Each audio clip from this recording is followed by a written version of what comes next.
जनता का शुक्रिया अदा करूँगा और आप न्यूज़ चैनल का शुक्रिया अदा करूँगा कि आपने हमें मौका दिया कि हमारी न्यूज़ आप तक पहुँच सके। हमारा मकसद ये है इलेक्शन लड़ने का।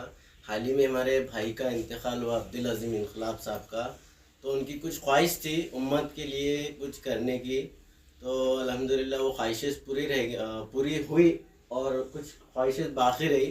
तो उन्होंने कुछ फ़ैसला किया था कि हम जो है तो आने वाला इलेक्शन लड़ेंगे। तो इंशाल्लाह हमने वही सोचते हुए जो है तो इलेक्शन लड़ने की तैयारी की।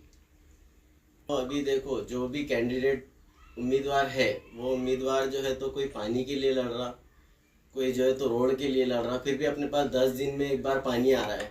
तो हम ये मुद्दे के ऊपर लड़ेंगे इंशाअल्लाह ताला कि अच्छे स्कूल बने, अच्छे कॉलेज बने, अच्छे मदरसे बने और मुसलमानों को जितनी हो सके उतनी फैसिलिटी मिल सके।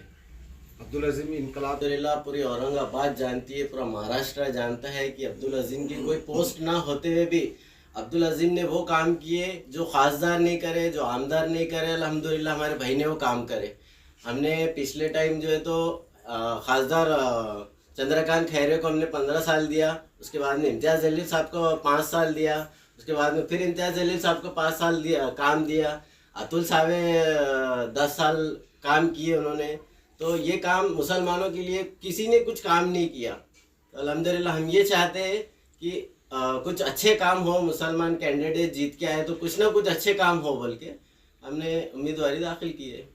क्या आपको ऐसा लगता है कि आ सकते, जनता हमारे साथ में है और हमने जनता से पहले ये राय ली थी, तो अल्हम्दुलिल्लाह भैया के कहने के ऊपर जनता ने हमें साथ भी दिया और कहा कि हम आपके साथ हैं, आप फॉर्म भरिए, इंशाअल्लाह हम आपको कामयाब करके दिखाएंगे। मेरा नाम है शेख सद्दाम, मैं अब्दुल अज़ीम इनकलाब का छोटा भाई हूँ। मेरी निशानी है अल्हम्दुलिल्लाह अलमारी और बटन नंबर 25 है। हम जनता से यही अपील करेंगे कि हमें ज़्यादा से ज़्यादा वोट दे के जिताने की कोशिश करें।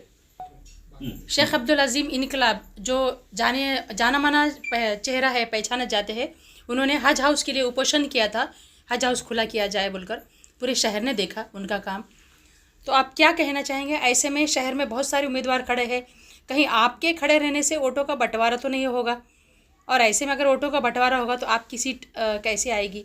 क्या आपका मानना है इस बारे में?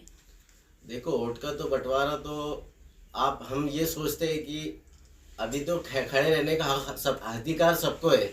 हमारे खड़े रहने से, किसी और के खड़े रहने से ये वोट कटने का तो ये दिमाग से निकाल लेना चाहिए कि हम खड़े, सबको अल्लाह ने और संविधान में ये लिखा गया है कि सबको अधिकार है वोट देने का और खड़े रहने का।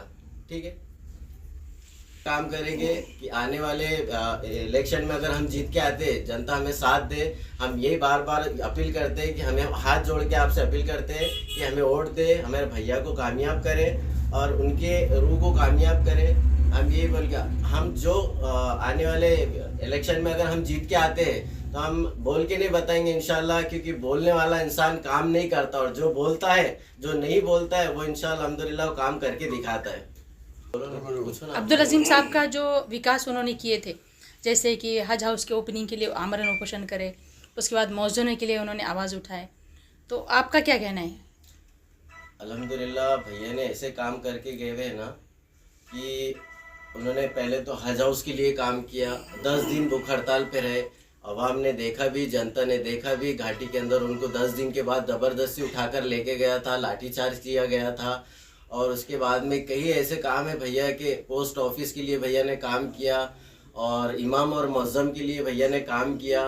और इसके अलावा लेडीज़ के जो इलेक्शन कार्ड बनते हैं उसके लिए काम किया, राशन कार्ड बनते हैं उसके लिए काम किया। बार बार की भैया की कामयाबी के लिए जो है तो वोट करिए। हमारी निशानी है अलमारी, बटन नंबर 25 है। आने वाली 20 तारीख को ज़्यादा से ज़्यादा वोट करिए।